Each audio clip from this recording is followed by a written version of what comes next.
साहिबान बात शुरू करते हैं पैरडी से। रहीमन धागा ट्रेड का, मत तोड़ो चटकाए, टूटे से फिर ना जुड़े, जुड़े गांठ परी जाए। ये दोहा आप प्रेम के हवाले से जानते थे, अब ट्रेड के हवाले से सुन लीजिए, क्योंकि धागा तो चटक ही रहा है। अमेरिकी राष्ट्रपति डोनाल्ड ट्रंप ने 2 अप्रैल को ट्रेड से जुड़े तमाम धागे चटका दिए और अब आगे आने वाले वक्त में इनमें से कितने जुड़ पाएंगे और जुड़ेंगे तो कितनों में गांठ पड़ेगी, कितनों में नहीं, ये सवाल है। और इन सवालों के बीच रिसेशन यानी मंदी की आशंका ने जोर पकड़ लिया है। ट्रंप के फैसले के बाद दुनिया भर के बाजार और इनमें भी खासतौर पर एशिया के बाजार लहूलुहान है, ब्लड बाथ। वजह ये कि एशिया के देश मैन्युफैक्चरिंग के हब हैं। 7 अप्रैल को भारतीय शेयर बाजार ने जून 2024 के बाद की सबसे बड़ी गिरावट दर्ज की है। 6 अप्रैल को ट्रंप ने इन टैरिफ्स को, अपने रेसिप्रोकल टैरिफ्स को मेडिसिन बताया और कहा कि कभी कभी मर्ज के इलाज के लिए दवा जरूरी हो जाती है।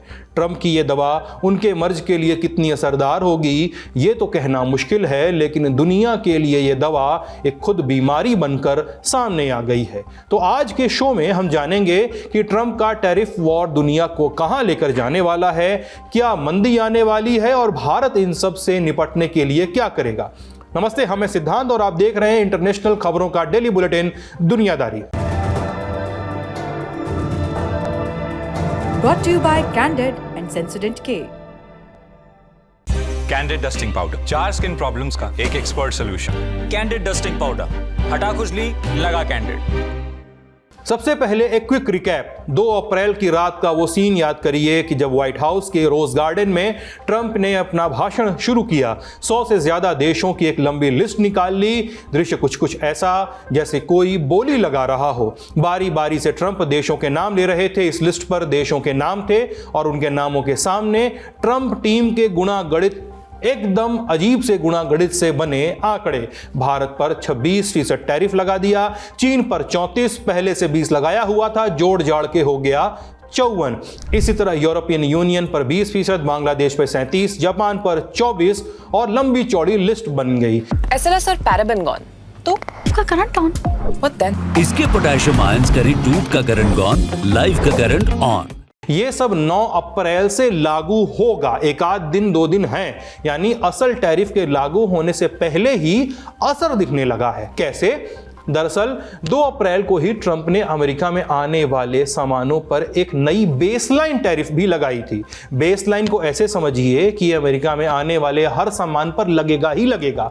ये 10% तय हुआ है। इसके पहले बेसलाइन टैरिफ का जो आंकड़ा था वो 2.5% के करीब हुआ करता था। इसे 5 अप्रैल से लागू होना था, सो हो गया। अब अमेरिका के बंदरगाह, एयरपोर्ट्स और कस्टम्स वेयर हाउसेज में इसकी वसूली भी शुरू हो गई है। अब इसी दिन ट्रंप ने अपने social media platform truth social पे पोस्ट किया और बोले कि एक आर्थिक क्रांति है, डटे रहिए, हम आखिरकार इसमें जीत कर बाहर निकलेंगे। पता नहीं कैसी क्रांति है कि एक तरफ लोग इसे ट्रंप की जिद कहना शुरू कर चुके हैं और दूसरी तरफ अमेरिका और बाकी दुनिया के बाजार उनकी जिद के बाद मंदी की आशंका में धीरे धीरे गहरे उतरने लगे हैं। सबसे तगड़ा झटका वहां लगा जहां सबसे पहले असर दिखता है, अमेरिकी शेयर मार्केट में। न्यूयॉर्क टाइम्स की रिपोर्ट के मुताबिक पिछले हफ्ते के आखिरी 2 दिनों में S&P 500 इंडेक्स, ये क्या है? ये एक शेयर बाजार का सूचकांक है जो अमेरिका में स्टॉक एक्सचेंज है, वहां पे लिस्टेड 500 बड़ी कंपनियों के स्टॉक परफॉर्मेंस को दिखाता है। ये इंडेक्स 3 और 4 अप्रैल के दरमियान 10% से ज्यादा गिरा और यह गिरावट दूसरे विश्व युद्ध यानी 1945 के बाद 2 दिनों की 5वीं सबसे बड़ी गिरावट थी।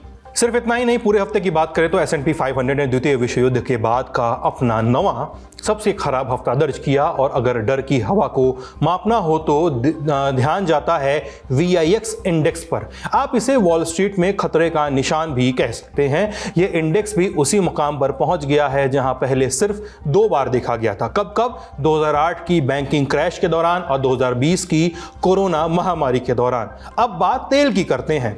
अमेरिका में क्रूड ऑयल की कीमतें $60 प्रति बैरल से नीचे आ गई हैं। 4 साल में पहली बार ऐसा हुआ है। इस तूफान में एक और बड़ा नाम गिर पड़ा है, बिटकॉइन। वो भी 10% से ज्यादा टूट गया है। अमेरिकी बाजार का यह हाल हुआ तो इसका असर दुनिया भर के बाकी बाजारों में भी देखने को मिला है। आप स्क्रीन पर एक लिस्ट देखेंगे, देशों के नाम हैं और देशों के सामने, उनके नामों के सामने बाजारों में हुई गिरावट का ब्यौरा लिखा है। इस लिस्ट में पहला नाम हांगकांग का है, जहां पे 13.6% गिरावट दर्ज हुई है। अक्टूबर 1997 के बाद से सबसे बड़ी गिरावट है। तब करेंसी का मूल्य गिरने की वजह से एशिया के कई देशों को ऐसी गिरावट झेलनी पड़ी थी। दूसरा बड़ा नाम ताइवान का है, जहां पे 9.6% की गिरावट दर्ज हुई है। ये 1990 के बाद की सबसे बड़ी गिरावट है। इसमें एप्पल के सप्लाई चेन से जुड़ी 2 कंपनियों ने अपने शेयर्स में 10% से ज्यादा गिरावट दर्ज की है। तीसरा जापान, जो 9.5% है। जापान के शेयर बाजार में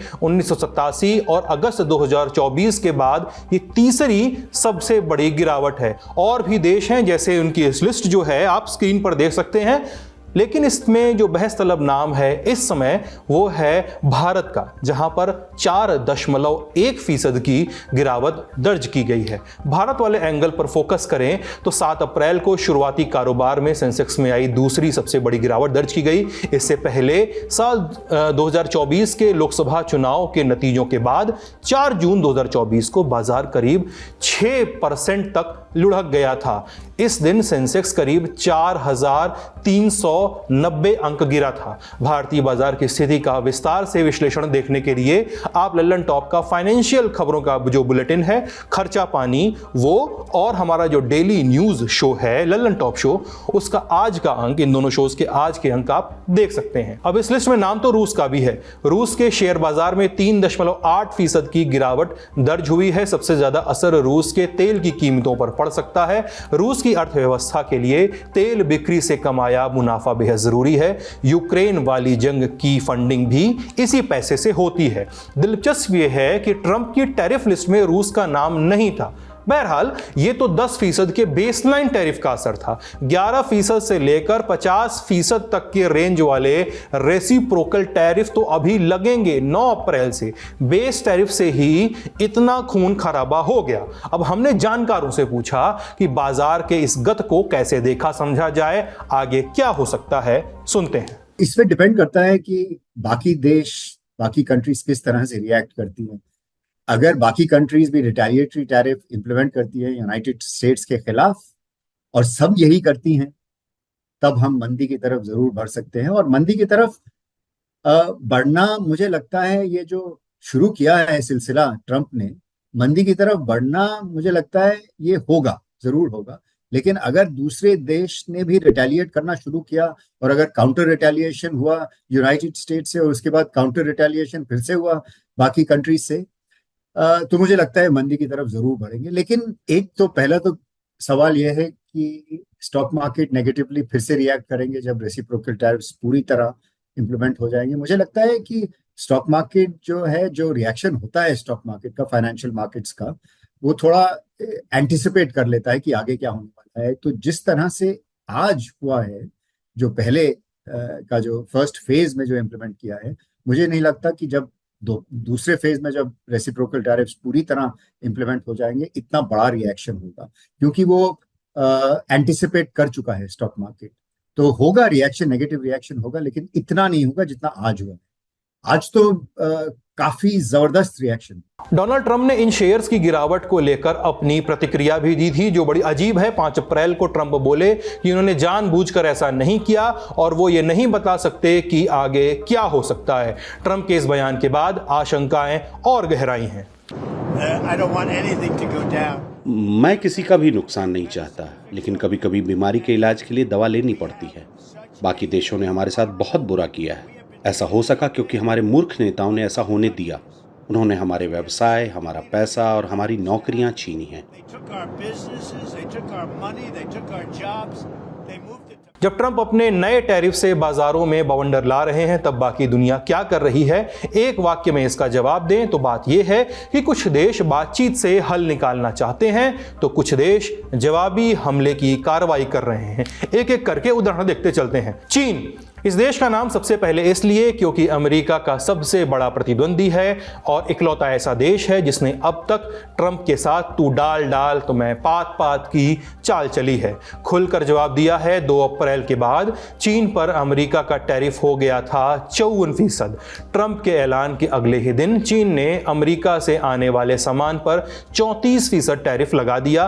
5 अप्रैल को चीनी विदेश मंत्रालय के प्रवक्ता मो जियाकुन ने कहा कि अब समय आ गया है कि अमेरिका गलत काम करना बंद करे और व्यापारिक साझेदारों के साथ मतभेदों को बातचीत से सुलझाए। दूसरा, यूरोपियन यूनियन। आप जानते हैं कि यूरोप के 27 देश इस संगठन में शामिल हैं। ऐतिहासिक तौर पर इनकी अमेरिका से दोस्ती रही है, लेकिन ट्रंप ने 2 अप्रैल को ईयू पर भी टैरिफ लगा दिया। आज यानी 7 अप्रैल को ईयू देशों के लीडर्स लग्जमबर्ग में बैठक करेंगे और ट्रंप के टैरिफ पर जवाबी कार्रवाई की प्लानिंग होगी। रॉयटर्स की रिपोर्ट के मुताबिक $28 बिलियन तक के अमेरिकी इंपोर्ट पर जवाबी कार्रवाई को मंजूरी मिलने की संभावना जताई जा रही है। फ्रांस के राष्ट्रपति एमेनुएल मैक्रों ने एक्स पर पोस्ट कर लिखा है कि यह ट्रेड वॉर किसी के हक में नहीं है, हमें अपनी जनता और अपने बिजनेस की हिफाजत के लिए एकजुट रहना होगा। बता दें कि फ्रांस भी ईयू का सदस्य है, यानी संकेत ऐसे मिल रहे हैं कि ईयू के देश मिलकर ट्रंप को जवाब दे सकते हैं। चीन और ईयू के बाद कुछ देश ऐसे भी हैं जो बातचीत का रास्ता चुनते हुए दिख रहे हैं। ब्रिटेन के प्रधानमंत्री कीर स्टारमर ने वहां के टेलीग्राफ अखबार में लिखा है कि हमारी इंडस्ट्रियल पॉलिसी ब्रिटिश बिजनेस को इस तूफान से बचाने के लिए तैयार है। उन्होंने यह भी साफ किया कि उनकी सरकार अमेरिका के साथ एक ट्रेड डील की तरफ बढ़ रही है और इसमें टैरिफ की छूट भी शामिल हो सकती है। इजराइल के प्रधानमंत्री बेंजामिन नेतन्याहू खुद अमेरिका पहुंच गए हैं। मकसद ट्रंप से आमने सामने बात करके उनसे समझौता करना। इजराइल पर 17% का टैरिफ लगाया गया है। रॉयटर्स की रिपोर्ट के मुताबिक जापान के प्रधानमंत्री शिगेरू इशिबा ट्रंप से फोन कॉल शेड्यूल करवाने की कोशिश में है। नहीं शेड्यूल हो पा रहा है, हो पाएगा तो बातचीत होगी। क्या बातचीत होगी कि मसला हल हो और अमेरिका जापान का अहम मिलिट्री पार्टनर है, उसका सम्मान करे, इसीलिए यह बातचीत को शेड्यूल करवाने की कोशिश की जा रही है। अगला नाम इसमें ताइवान का है। ताइवान पर ट्रंप ने 32% का टैरिफ जमा दिया है। ताइवान के राष्ट्रपति लाई चिंगते ने टेक कंपनियों के साथ इमरजेंसी मीटिंग बुलाई है। वहीं ताइवान की नेशनल सिक्योरिटी काउंसिल के प्रमुख अभी वॉशिंगटन में हैं। इटली के इकोनॉमी मिनिस्टर जियान कार्लो जॉर्जेट्टी ने एक व्यापार सम्मेलन में कहा है कि अगर हमने अमेरिका पर पलटवार किया तो नुकसान और बड़ा होगा। इसका मतलब इटली सतर्क है, बदले की कार्रवाई से बचना चाहेगा। अब कुछ ऐसे देशों की भी बात कर लेते हैं जिन्हें मैन्युफैक्चरिंग में भारत का प्रतिद्वंदी समझा जाता है। पहला, वियतनाम। इस पर ट्रंप ने 46% का टैरिफ लगाया है। वियतनाम को ट्रंप के दूसरे कार्यकाल में अच्छा खासा मुनाफा मिला था। क्योंकि ट्रंप ने चीन पर टैरिफ लगाए थे तो कंपनियों ने अपनी मैन्युफैक्चरिंग यूनिट्स को वियतनाम जैसे देशों में शिफ्ट कर लिया था। हालात इतने नाजुक हो गए हैं कि वियतनाम ने टैरिफ लागू होने में कम से कम 45 दिनों की मोहलत मांगी है ताकि बातचीत से हल निकाला जा सके। ट्रंप ने अपने social media platform truth social पर पोस्ट करके लिखा है, मेरे जनरल सेक्रेटरी तो लाम से बात हुई। उन्होंने कहा कि वियतनाम यूएस के साथ डील करने की शर्त पर टैरिफ्स को 0 करने को तैयार है। मतलब डील हो गई तो 46 से सीधे 0। दूसरा, कंबोडिया पर ट्रंप प्रशासन ने 49% का टैरिफ थोप दिया था। वहां के प्रधानमंत्री हुन मोनेट ने साफ किया है कि बातचीत करेंगे। इस बीच उन्होंने यह भी कहा है कि 19 अलग अलग प्रोडक्ट कैटेगरी पर टैरिफ घटाकर सीधे 5% करेंगे। तो कुल मिलाकर बात यह है कि दुनिया 2 राहों पर खड़ी दिख रही है। या तो बातचीत करके टैरिफ में छूट लेने की कोशिश करो या फिर जवाबी हमले की कार्रवाई करो। हमने जानकारों का रुख किया, उनसे पूछा कि आगे क्या हो सकता है। आप भी सुनिए। मुझे ऐसा भी लगता है कि सारी कंट्रीज ऐसे रिस्पॉन्ड नहीं करेंगे, सारे देश ऐसे रिस्पॉन्ड नहीं करेंगे जिस तरह से चाइना और यूरोप या कनाडा और मेक्सिको ने किया। कि हिंदुस्तान की तरफ से देख लीजिए, हिंदुस्तान ने रेसिप्रोकल टैरिफ नहीं, रिटेलिएटरी टैरिफ्स नहीं लगाए हैं अमेरिका पे। इनफैक्ट हिंदुस्तान ने तो कहा है कि हम कई चीजों पे टैरिफ घटा सकते हैं। तो सारी कंट्री जैसे कंबोडिया हो गया, वियतनाम हो गया, ये छोटे देश हैं जो यूनाइटेड स्टेट्स का इंटरेस्ट बहुत है उन कंट्रीज में। मुझे लगता नहीं है कि वो लोग रिटेलिएटरी टैरिफ्स इम्पोज करेंगे। बट बड़े देश चीन जैसे हो गया, ईयू जैसे हो गया, ये रिटेलिएटरी टैरिफ जरूर लगाएंगे और लगा भी चुके हैं। और इस सिलसिले में मुझे लगता है कि मंदी की तरफ हम बढ़ सकते हैं। लोग तो कह रहे हैं मंदी क्या, ग्रेट डिप्रेशन की तरफ भी बढ़ सकते हैं अगर ये सिलसिला किसी ने रोका नहीं। तो इसको रोकना जरूरी है और रोकना अभी जरूरी है। अगर हम इसको रोकते नहीं है तो ये काफी हद तक अर्थशास्त्रियों को या इकोनॉमीज को काफी नुकसान पहुंचा सकता है। दुनिया का तो ठीक है, भारत क्या कर सकता है। रॉयटर्स ने भारतीय सरकार के एक अधिकारी के हवाले से एक खबर छापी है। कहा है कि भारत जवाबी कार्रवाई नहीं करने वाला है। भारत को क्या करना चाहिए, जानकारों का इस पर क्या कहना है, ये भी सुनते हैं। भारत को अब हिंदुस्तान को जैसे हम लोग काफी अरसे से कहते आए हैं कि हिंदुस्तान को अपनी इकोनॉमी में प्रोटेक्शन कम करना चाहिए, और ये मौका है एक कि हम ना ही अपने देश में हिंदुस्तान में प्रोटेक्शन को कम कर सकते हैं, टैरिफ्स को कम कर सकते हैं, रिड्यूस कर सकते हैं, ताकि कंपटीशन, प्रतिस्पर्धा बढ़े हिंदुस्तान में भी और बाहर से भी गुड्स आए तो कंपटीशन बढ़ेगा और हमारी इकोनॉमी के लिए भी फायदा होगा। तो एक तो यह कर सकते हैं, और दूसरा जो अब भरोसा था, एक ट्रस्ट जो था अमेरिका पे, वैसे हिंदुस्तान और अमेरिका में ट्रेड तो होता है, लेकिन वो जो भरोसा एक है कि इसके बाद अगर हमने फ्री ट्रेड एग्रीमेंट कर भी लिया तो मिस्टर ट्रम्प का या यूनाइटेड स्टेट्स का उसका रिएक्शन क्या होगा, क्या वो जो हम साइन करेंगे उस पर एतबार कर सकते हैं, नहीं कर सकते हैं। तो मुझे लगता है कि बाकी देशों के साथ भी हमें एज एन इंश्योरेंस, और बाकी देश का मेरा ये मतलब है EU, बर्तानिया, republic of Korea, Japan, Australia, इन सब कंट्रीज के साथ भी या तो हमारे पास है फ्री ट्रेड एग्रीमेंट और हमें उनको ज्यादा डीपन करना चाहिए, और अगर नहीं है, जैसे EU है और UK है, इनके साथ हमें फ्री ट्रेड एग्रीमेंट जल्द से जल्द कर लेना चाहिए, क्योंकि फिर ये एक मार्केट हो जाएंगे हमारे लिए। अगर हमें टैरिफ घटाना ही है और ये हमें मजबूर कर रहे हैं कि टैरिफ घटाना है,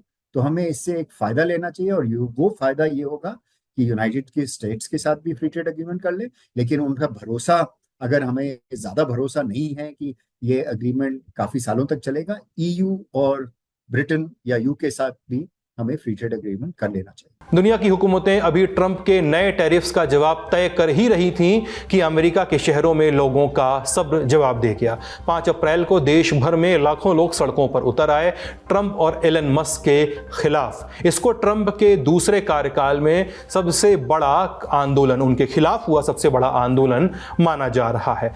इस आंदोलन का नाम था हैंड्स ऑफ, और ये अमेरिका में 1200 से ज़्यादा जगहों पर दर्ज हुआ। लगभग हर स्टेट यानी New York, Washington DC, Chicago, Boston और लॉस एंजलिस, इन तमाम शहरों में लोग हज़ारों की तादाद में सड़कों पर जमा हुए। हाथों में प्लेकार्ड्स थे, इनमें एक सिविल रेजिस्टेंस दिखा। इनके निशाने पर ट्रंप हुकूमत की वो पॉलिसीज़ थी जो लोगों की रोज़मर्रा की ज़िंदगी को तहस नहस कर रही हैं।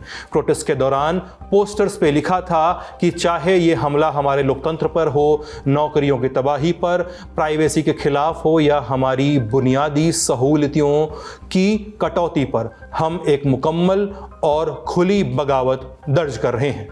इस खबर में फिलहाल इतना ही। अब सुर्खियां।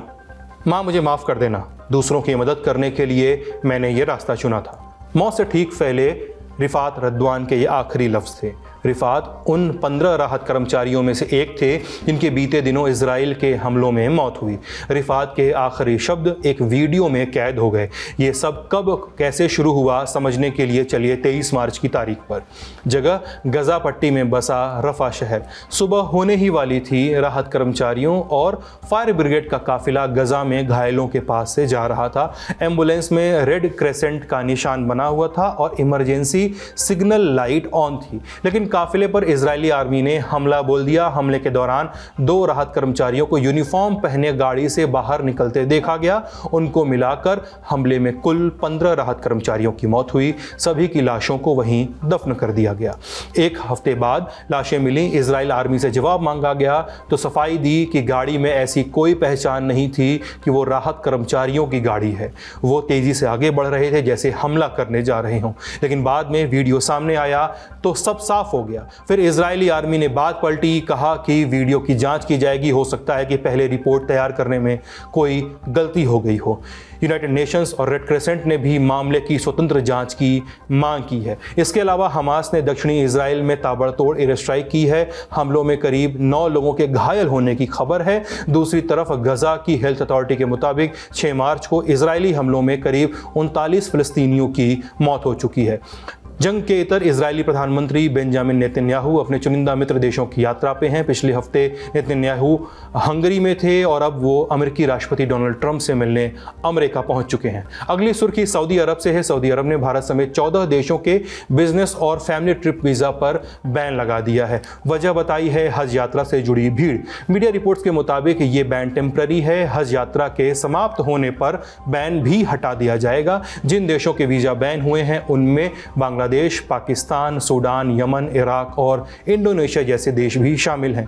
सऊदी अरब की सरकार के मुताबिक इन देशों के लोग पहले तो फैमिली विजिट का वीज़ा लेकर देश में आ जाते हैं, फिर वीज़ा की वैलिडिटी के बाद रुककर हज यात्रा में बिना रजिस्ट्रेशन शामिल होते हैं। इसकी वजह से भगदड़ और अव्यवस्था जैसी स्थिति पैदा होती है। साल 2024 की हज यात्रा में करीब 1200 लोगों की मौत हो गई थी। इस बार एहतियातन सऊदी अरब सरकार ने ये कदम उठाया है। आज का दुनियादारी यहीं तक। अपना ख्याल रखिए, स्वस्थ रहिए, मस्त रहिए, देखते रहिए ललन टॉप। बहुत बहुत शुक्रिया।